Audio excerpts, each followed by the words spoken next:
Hello നമസ്കാരം, welcome back to മെക് studio. അവസാന പോരാട്ടം വിജയിച്ചുകൊണ്ട് അഫ്ഗാനിസ്ഥാനെതിരെ T20 പരമ്പര സമ്പൂർണ്ണമായി ഇന്ത്യ എടുത്തിരിക്കുകയാണ്. ഇന്നലെ ബാംഗ്ലൂർ ചിന്നസ്വാമി സ്റ്റേഡിയത്തിൽ നടന്ന അവസാന ആവേശ പോരാട്ടത്തിൽ സൂപ്പർ ഓവറിലായിരുന്നു ഇന്ത്യയുടെ ആധികാരിക വിജയം. ശരിക്കും ഇന്നലെ അഫ്ഗാനിസ്ഥാൻ്റെ ഞെട്ടിപ്പിക്കുന്ന പ്രകടനം തന്നെയായിരുന്നു നിലവിൽ നമ്മൾ കണ്ടത്. ആദ്യം ബാറ്റ് ചെയ്ത ഇന്ത്യ 20 ഓവറിൽ 4 വിക്കറ്റ് നഷ്ടത്തിൽ 212 റൺസ് എന്ന കൂറ്റൻ സ്കോർ എടുത്തപ്പോൾ മറുപടി ബാറ്റിംഗ് ഇറങ്ങിയ അഫ്ഗാനിസ്ഥാൻ 6 വിക്കറ്റ് നഷ്ടത്തിൽ 212 റൺസ് എടുത്ത് തുല്യത പാലിക്കുകയായിരുന്നു. സൂപ്പർ ഓവറിൽ 2 വിക്കറ്റ് നഷ്ടത്തിൽ ഇന്ത്യ 11 റൺസ് എടുത്തപ്പോൾ അഫ്ഗാനിസ്ഥാന് 1 വിക്കറ്റ് നഷ്ടത്തിൽ ഒരു 2 റൺസ് എടുക്കാനേ സാധിച്ചുള്ളൂ. അങ്ങനെ 10 റൺസിലായിരുന്നു അവസാന മത്സരത്തിൽ ഇന്ത്യയുടെ ആധികാരിക വിജയം. ശരിക്കും ഇന്ത്യയുടെ തുടക്കം തന്നെ ഞെട്ടിപ്പിക്കുന്നതായിരുന്നു. നമുക്കറിയാം, ആ പവർ പ്ലേയിൽ തന്നെ 4 ബാറ്റ്സ്മാൻമാരുടെ വിക്കറ്റുകളായിരുന്നു, 4 വിലപ്പെട്ട വിക്കറ്റുകളായിരുന്നു ഇന്ത്യക്ക് നഷ്ടമായത്. വിരാട് കോഹ്ലി, യശസ്വി ജയ്സ്വാൾ, ശിവം ഡൂബെ, മലയാളി താരം സഞ്ജു സാംസൺ തുടങ്ങിയ 4 പ്രധാനപ്പെട്ട വിക്കറ്റുകൾ തന്നെ ഇന്നലെ പവർ പ്ലേയിൽ ഇന്ത്യക്ക് നഷ്ടമായിരുന്നു.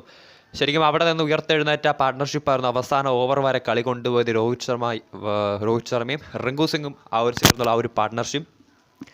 രോഹിത് ശർമ്മ ഇന്നലെ അങ്ങനെ തൻ്റെ ക്യാപ്റ്റൻസിയിലുള്ള ഒരു മികച്ച സെഞ്ചുറിയും ഇന്നലെ കുറിച്ചിരുന്നു. ആദ്യ 2 മത്സരങ്ങളിൽ 0-ന് പുറത്തായ താരം 69 പന്തിൽ 121 റൺസ് എടുത്ത് നോട്ട് ഔട്ട് ആയിരുന്നു.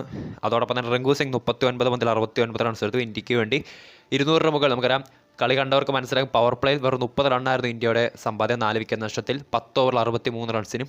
എന്നാൽ 13-ാം ഓവറിൽ 100 റൺസ് പിന്നിട്ട ഇന്ത്യ പിന്നീട് അങ്ങോട്ട് ബാക്കിയുള്ള 7 ഓവറുകൾ കൊണ്ട് വളരെ മികച്ച പ്രകടനമായിരുന്നു ബാറ്റിങ്ങിൽ കാഴ്ചവെച്ചത്.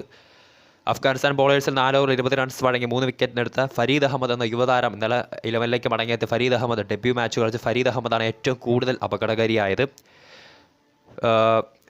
ഇനി അഫ്ഗാനിസ്ഥാൻ്റെ ബാറ്റിങ്ങിലേക്ക് വരികയാണെങ്കിൽ 2ാം മത്സരത്തിലെ അവരുടെ മികച്ച പ്രകടനം കാഴ്ചവെച്ച ഗുൽബദീൻ നയം ഇന്നലെയും അത് ആവർത്തിച്ചു. 2ാം അർദ്ധ സെഞ്ചുറി അദ്ദേഹം കുറിക്കും നമ്മൾ കണ്ടാണ്. 23 പന്തിൽ 55 റൺസായിരുന്നു താരം നേടിയത്.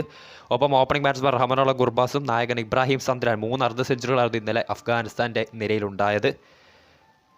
ഇന്ത്യൻ നിരയിൽ 3 ഓവറിൽ 18 റൺസ് മാത്രം അടങ്ങിയ 3 വിക്കറ്റ് എടുത്ത വാഷിംഗ്ടൺ സുന്ദറും അതോടൊപ്പം കുൽദീപ് യാദവ്, ആവേശ് എന്നിവർ ഓരോ വിക്കറ്റ് വീതം നേടി.